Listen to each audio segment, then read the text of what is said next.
Well, welcome everyone to the Center for Advocacy and Social Justice and our continuing conversation on racial healing and reconciliation.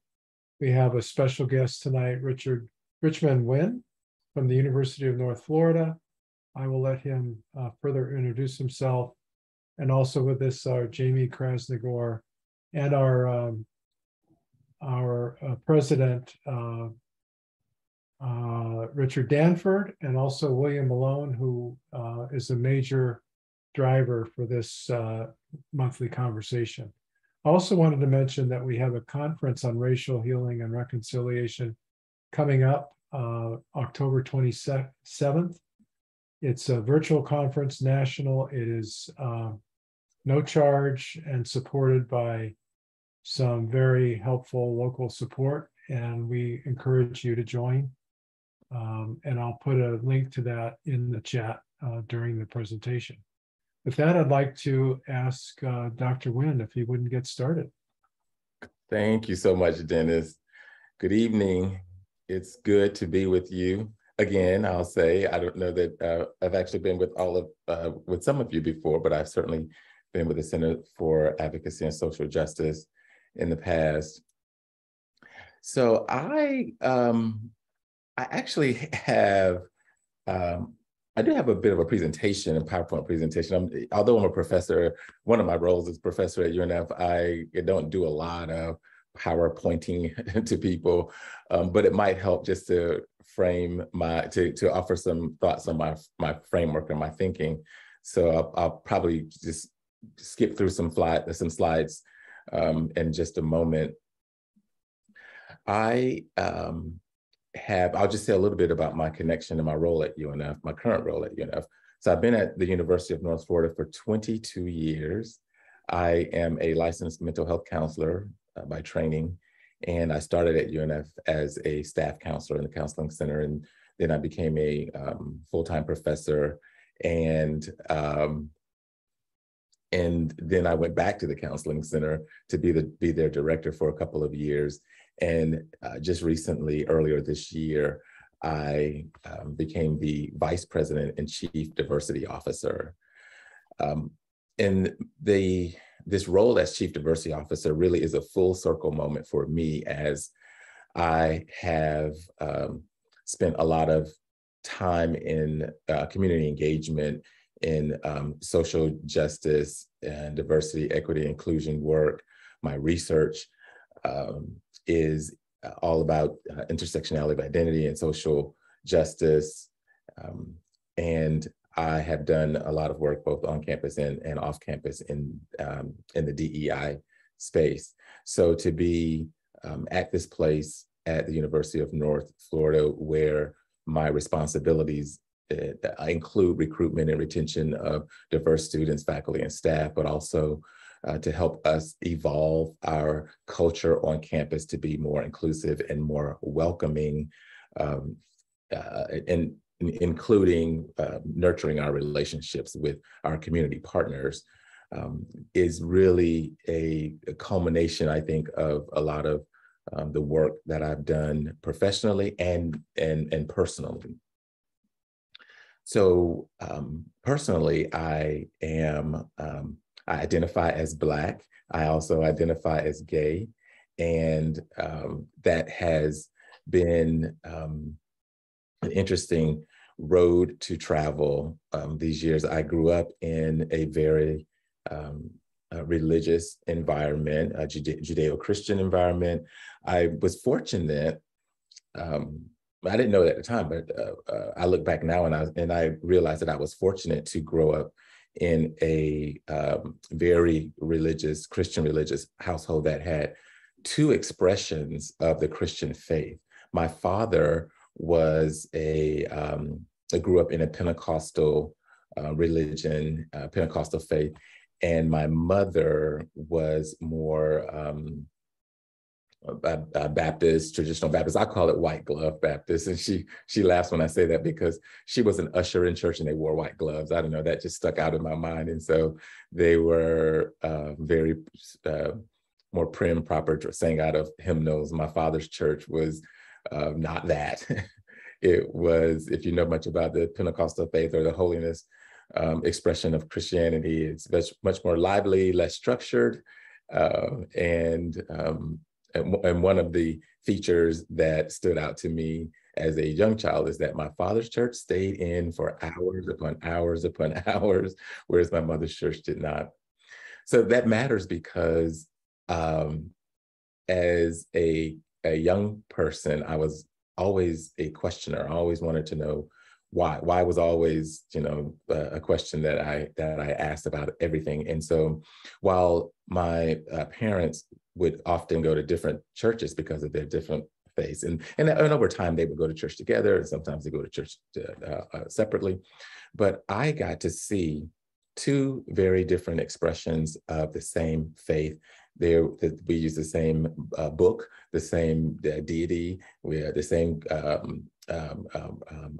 prophet, yet the experiences were very different. And I say that was a benefit now, reflecting back as an adult, because I was able to embrace the idea that my faith could be different, and it didn't have to be just what my parents taught me, or just what anybody else taught me, or what I heard in church. And that has taken me a long way. Today, I identify more as a spiritual person. I'm not necessarily connected religiously, and I'm very open, and I approach religion from a more of an academic perspective. I'm very curious about religion. If you could get closer to some of the books behind me, you would see that several of them have to deal with religion and faith and spirituality. So I'm very invested in my spiritual self, and I have religion in a place that I respect it, but it's not necessarily the primary force or driving force in my life. Because of who I am and how I grew up, there became a point where I began to realize that I was a little different from a lot of my peers and and even my other siblings. And because of the faith that I grew up in, there wasn't really a clear space for me to express to even identify. I didn't know the word gay. I didn't express myself or identify that way. And as I began to understand, who I was and who I was attracted to, I also realized that was not acceptable in my circle, in my family, in my religious community. And so that led to a lot of shame and a lot of guilt and a lot of isolation, even in the midst of my community, my family community, my church community. I also grew up at a time when I was born in 1967, so I grew up in the 70s, and this still was a time when acts of racism were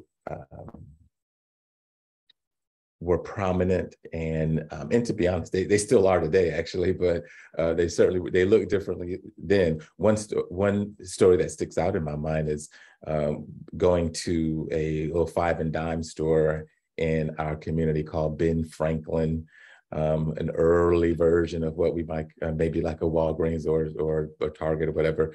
And every time we would go to that store, we were followed by the white manager, and just followed around the store constantly. And my mother would point out that we were being followed, and to be careful and not to do anything that would draw any attention to us, and just know that we were being followed and watched. My parents had, in my room, there were clippings of the newspaper of when Reverend Dr. Martin Luther King was murdered, when John Kennedy was murdered, and all of these news clippings were in my room on the top shelf in the closet. And I would read those clippings periodically, and even though I had seen them several times, I would pull them out often and read them. And there was a real connection. It felt real emotional connection to the story of these powerful people whose lives were taken because of of hatred when Roots was aired on television, the multi-night airing of Roots. We watched it as a family, and it was both enlightening and eye-opening and extremely painful to connect with that part of my own history. I went to predominantly white schools and was often the only person of color in my class, or maybe the one of two people of color in my class. Colorism was something that stood out to me because within the Black community, at that time being darker skinned was less attractive, was viewed as less attractive than people who were lighter skinned. I clearly remember one day in a middle school class sitting next to a friend who was very, very dark, much darker than me. And I remember holding my arm up against his and hoping he wasn't aware of what I was doing, but I was comparing levels of darkness, and I was comparing my skin to his, and felt relieved that he was actually darker than me. So I look back at those things and those experiences and realize that they both shaped and influenced my feelings about myself and my beliefs about myself, and at that time had more of a negative impact on my self-worth and identity, and then also contributed to my resilience. I don't know if it's something, a part of me and my personality that I was born with, or it probably was a combination of that and my parents' support and coaching, and they were very caring and supportive of me and my siblings, that said, despite these challenges, so the challenges in terms of experiences of race and microaggressions and things in our community and things that I had internalized about my own race and my own skin color, and the challenges that I was dealing with very personally with my own sexual orientation. Again, I didn't really know that phrase at the time, but it was very isolating. And it's what I know now is that I was experiencing what we call now as was experiencing this intersectionality of identity,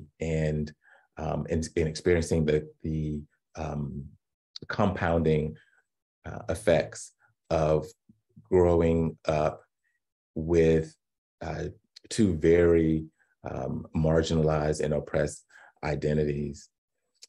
So to say a little bit about intersectionality or oppression, actually, oppression is seen in many ways. In fact, let me pause for a moment and just share my screen briefly. I do want to just touch on a few concepts, if you will, and I promise I will not bore you to death with PowerPoint, but I think it might be helpful for me, instead of just free flowing this, and just to have a little bit of structure around this. So oppression is the systemic and pervasive, routine and institutionalized mistreatment of individuals on the basis of their membership in varying social identity groups. It's the ongoing invalidation, denial, and non-recognition of complete humanity of people who belong to these groups. So I'd like to, remind myself and others that in order for discrimination and oppression to take place, you must first dehumanize the target of discrimination. Because if we saw everyone as completely human and equal, there's no way we could mistreat people. So first and foremost, we have to dehumanize people, or the targets of oppression. And this happens on individual level. It happens in groups. It also happens in institutions, in systems like our laws, in our justice system. This quote says, yes, racism looks like hate, but hate is just one manifestation. Racism shows up in privilege and access or denial of access and ignorance and apathy and so on. While Scott Woods, who this quote comes from, says that I agree that no one is really born racist. It's a powerful system that we're immediately born into. Think about the history of our country in particular. And just like being born into air, you take it in as soon as you breathe. And that doesn't mean that we necessarily hold on to that, or that we, as we evolve and grow, that we embrace and practice racist beliefs, but it is a fact of our experience here in this country. Researchers have been talking about this for years, and they've talked about how being exposed to oppression, and particularly from racism and other forms of oppression, we'll talk about in a minute, leads to what's called traumatic stress. And so anyone who is a member of any stigmatized identity group has the potential to experience chronic stress. And that chronic stress can lead to very poor mental health outcomes. You see anxiety, substance abuse, depression, including suicidality, other physical poor health outcomes like hypertension and heart disease, and so on and so forth. We also know that belonging to multiple stigmatized identity groups can be very challenging, even debilitating. So it's this cumulative effect, and it's a constant piling on of stressors from belonging to all these groups that are pushed out to the margins and are not included and are dehumanized. The symptoms of traumatic stress is how we diagnose post-traumatic stress disorder. You might have heard PTSD. The criteria for PTSD, these are criteria for PTSD. And researchers say that, so according to the Diagnostic and Statistical Manual of Mental Disorders, PTSD is diagnosed when someone experiences has a life-threatening experience. And they give examples of like being in war, or being in a serious car accident, or maybe being robbed at gunpoint or something. And while those things certainly, I think we all would agree, can lead to stress, what researchers have identified as being exposed over time to discrimination and oppression, regardless of why. So whether it's based on race, whether it's based on sexual orientation or gender identity or ability status, that being exposed to this level of stress over time can also rise to the level of PTSD.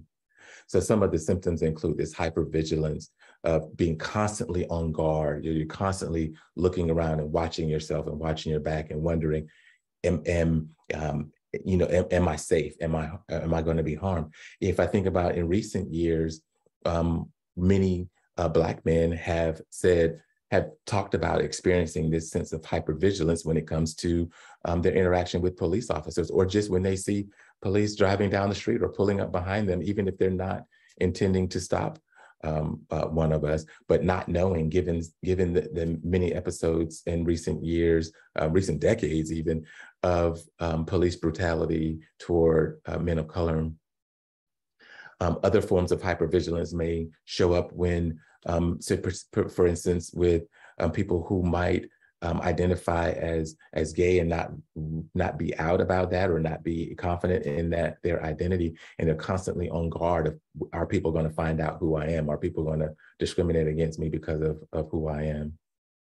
Depression is another symptom. Intrusive experiences, having constant flashbacks of these traumatic experiences, dissociating, having a cognitive disconnect from anything that might be remotely related to the traumatic experience. And defensive avoidance is like this, and just it's internal numbing and being emotionally distant and cold in order that our system kind of does this automatically in order to protect itself. Samuel Jackson said this a long time ago, that people know about the Klan and overt racism, but the killing of one's soul, little by little, day after day, is a lot worse than someone coming in your house and lynching you.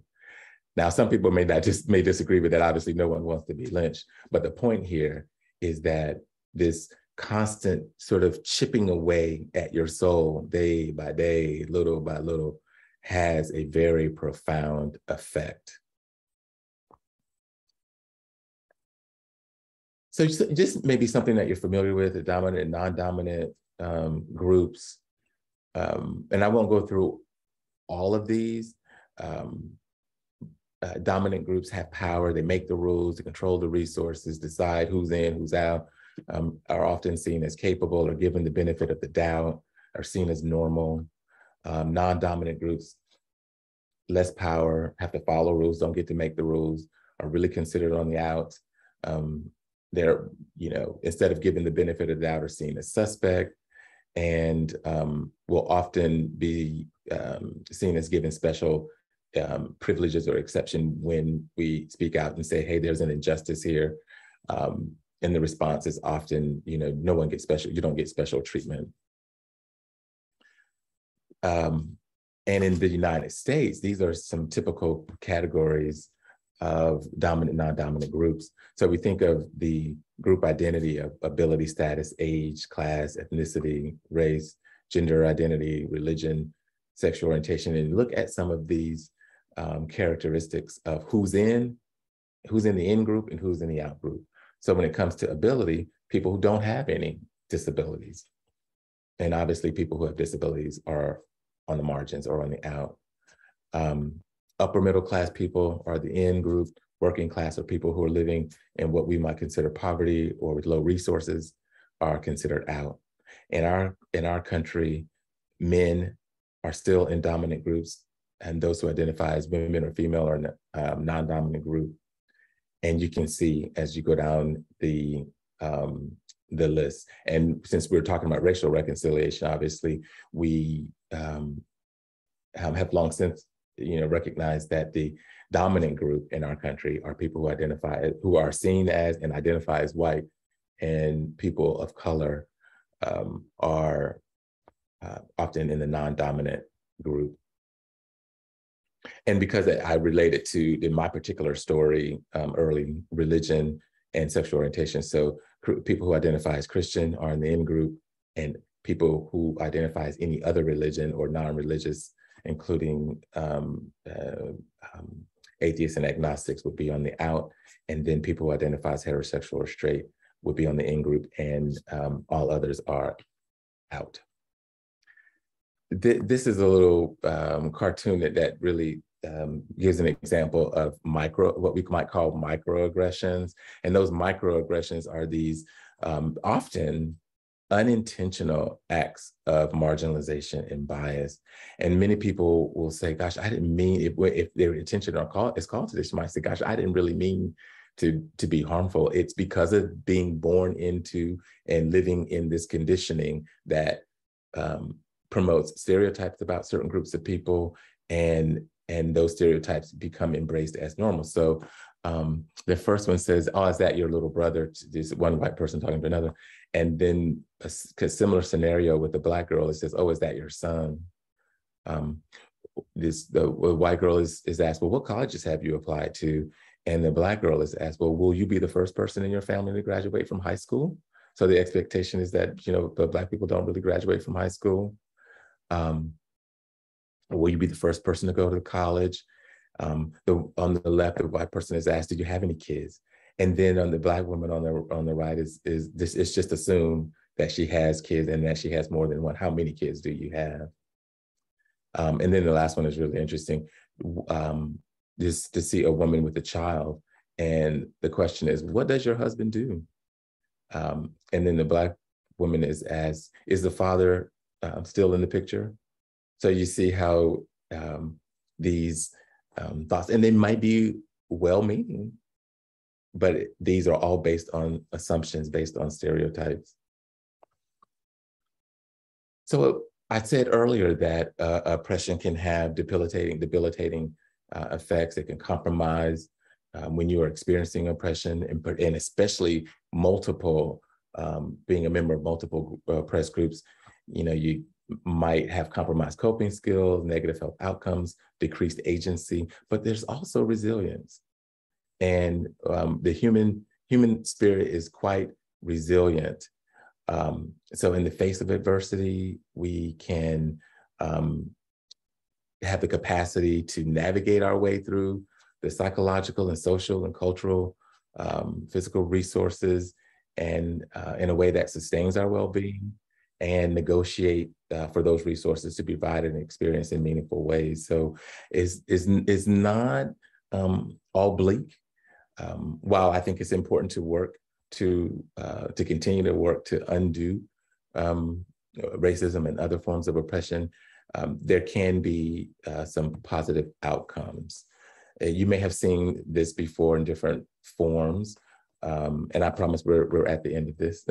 You may have seen this in different forms when it comes to social justice, and we look at we can identify equality as having unequal access to opportunities, and then for this whole equality approach is everyone gets the same thing, and you can see that even with everybody getting the kind of support, this access to this fruit on the tree, that there's still some who don't have as much access as others, even though they all got the same support resources in the ladder.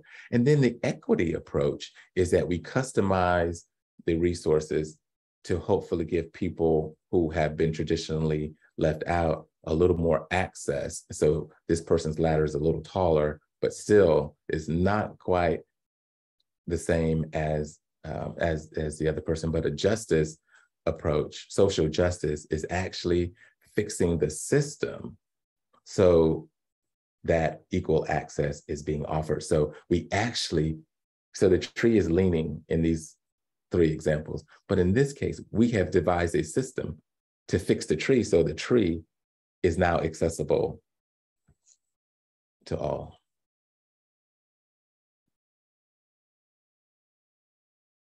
The late, great Dr. Maya Angelou says that we all should know that diversity makes for a rich tapestry, and that we must understand that all threads of the tapestry are equal in value, no matter what their color.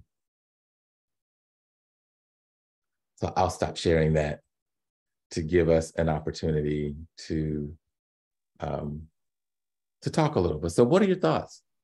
What do you think about all of that?